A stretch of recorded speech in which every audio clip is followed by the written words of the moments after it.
You know, he big pockets, little member. That's just what it was, man. He big pockets. You know, and women don't care. No disrespect. Women don't care when you got a lot of money. Listen, you got a lot of money. We can get around that. He got enough money. It happened that Sean Combs was not responsible for that Cassie, in a drunken, intoxicated, hormonally imbalanced state due to her period, manipulated and forced herself on me during her menstrual cycle. And what I mean by that is I had no knowledge she was on her menstrual cycle because the room was completely dark. She manipulated the room. She manipulated the environment to get what she wanted, and then she totally got up like I was the one who should have been grateful. You're on your period. That's disgusting, and I deserved more respect than that. As a man, if I had laid down with a woman and forced... A man details his alleged experience with Cassie Ventura and Sean Diddy Combs during what he calls freak-offs, sexually charged encounters involving multiple participants, drugs, and domination. The man begins by saying that Diddy has a small penis, claiming Cassie allegedly told him directly that her husband couldn't satisfy her. She hired the man to have sex with her while Diddy watched, describing it as part of a swinger-style relationship. He says Diddy's wealth made women overlook his physical shortcomings. According to the testimony, the man claims he had sex with Cassie regularly, but often didn't climax himself because he found the experience physically unenjoyable, mainly due to excessive baby oil and what he described as Cassie not being tight. He paints Cassie as hypersexual, often orgasming quickly and frequently, while he was allegedly treated like a tool kept on standby for her pleasure. He alleges he was paid around $5,000 per session, sometimes more during multi-day group sex events. In one incident, he claims he was drugged by Diddy and sent home with only $500.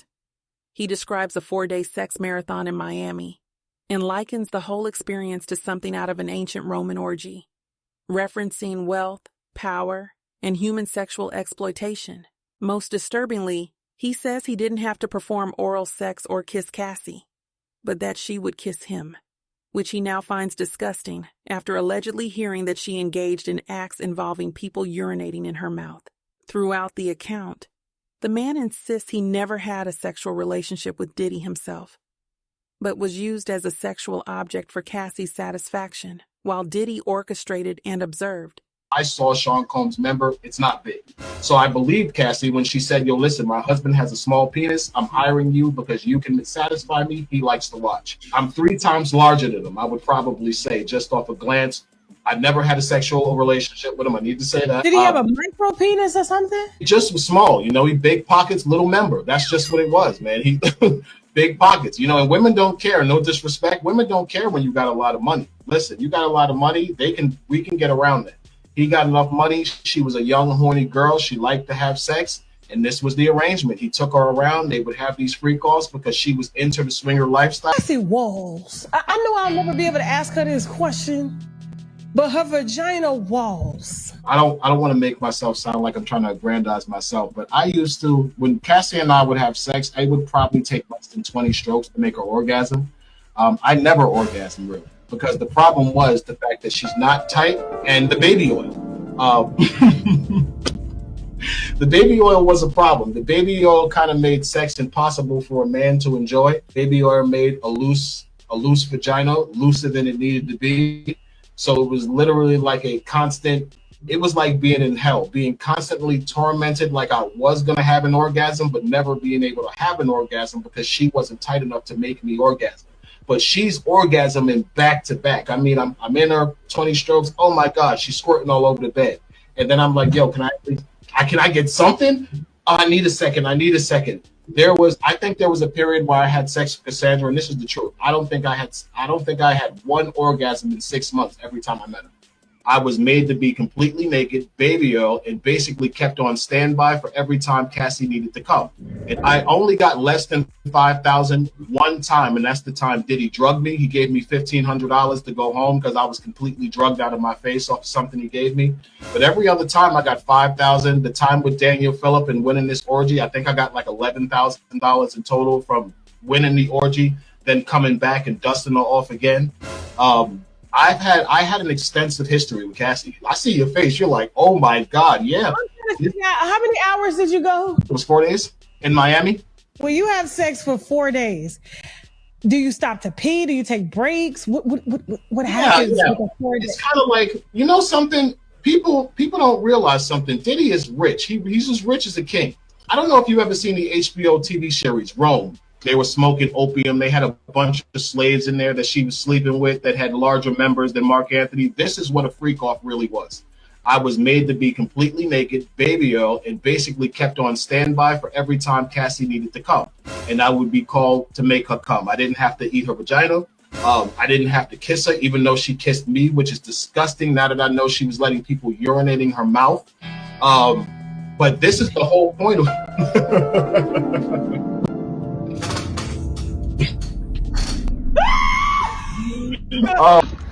So good morning. I am Dave, the man who has just sued Cassandra Ventura for damages involved in the Sean Combs sex trafficking trial. And I'm looking through social media and I see a lot of the women out there, particularly black women like myself, who choose to victim shame me and try to do everything they can to discredit me, because the truth is that the loss of the Sean Combs trial was a loss to the Me Too movement and to hating women like the women who are trying to insult me. So let me tell you something, you women out there who would like to insult me. This is my story. I was paid by Cassie, Cassandra Ventura, for 8 years to be her male provider. I didn't have to be the best looking guy. I was the best in bed. And because I was the best in bed, guess what? I was given this arrangement. I was coerced. I was drugged. I was manipulated with promises of money and gifts for over a period of 8 years to continue to be this woman's provider at her expense and at the expense of Diddy. Now, at the time, legally, I didn't know my rights as well as I do now. I didn't create this conflict with Cassandra Ventura. She created it with me. She's the one who decided to bring up things that happened over 10 to 15 years ago to hold Sean Combs accountable for what was a partial truth. She's the person who introduced me to the U.S. Attorney's Office. She's the person who told the U.S. Attorney's Office about our relationship. So in essence, those out there who want to hate on me, who want to say that I'm attacking Cassie, you should realize the truth, that Cassandra Ventura, your idol, did this to herself. She exposed herself to liability when she got on the stand and decided to mention me as the male escort who was with her when she overdosed and Diddy made her have sex with him. That was a lie, people. Cassie had just woke up from sleeping 8 hours. Myself and Sean Combs were exhausted. We wanted to go home. Cassie's the one who forced that sexual encounter. People, she tells you that Sean Combs made her have sex on her menstrual cycle. I can't speak for anyone else but myself.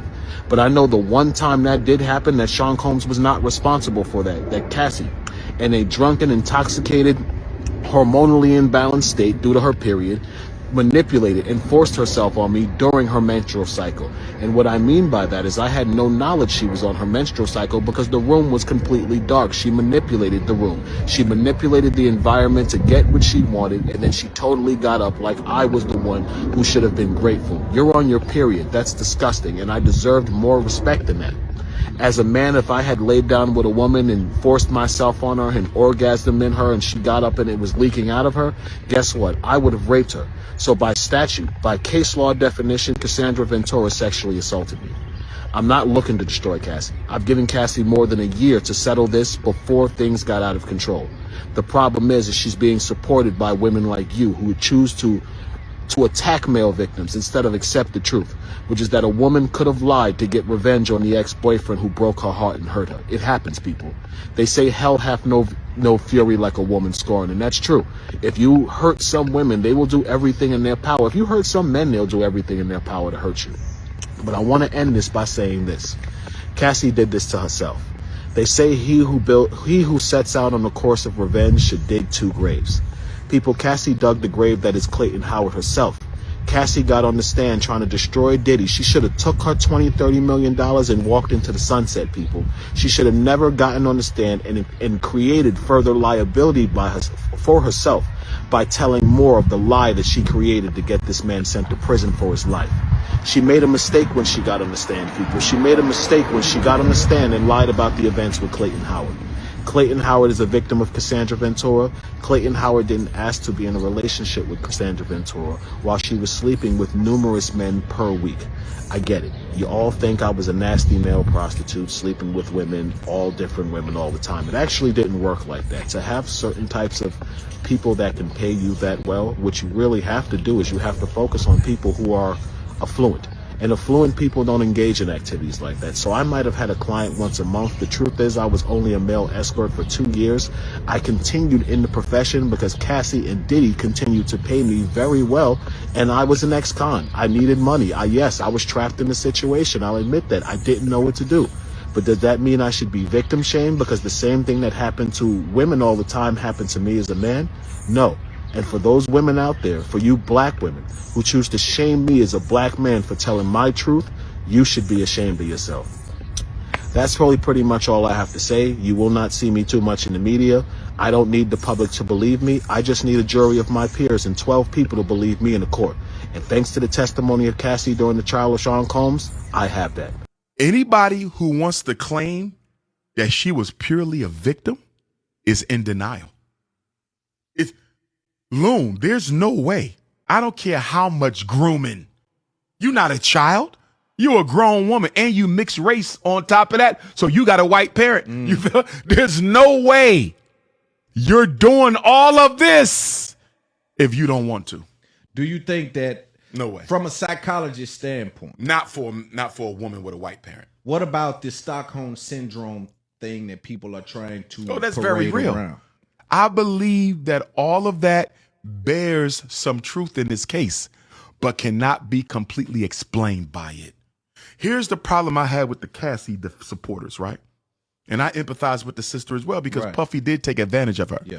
The problem I'm having, Loon, is I'm seeing people go out of their way and make excuses for her because she's not an all-black woman. If Cassie wasn't light-skinned and mixed race, do you really think she would be getting this type of sympathy from the black community? Right. Or the America at all? No. Right. It's because she was mixed race that people are coming to her aid. If this was Lizzo in this case, you feel me? She wouldn't get half the sympathy. She would be called a gold digger, and if you didn't want to be there, you could have left. You feel me? Yes. I didn't think about Black that. women don't give black women that type of support. This is only happening because Cassie is mixed race. Yes. And there's a lot of people who are, so from a psychologist standpoint, can you explain even what Stockholm syndrome means to people? Stockholm syndrome is when someone grooms you, dominates, destroys you to the point where they eliminate any imagination or memory of you being independent or wanting independence. You start to depend on them. You start to rely on them. They become your world, and you start to believe that you cannot exist without them, despite the fact that they are punishing you, manipulating you, and putting your life in danger.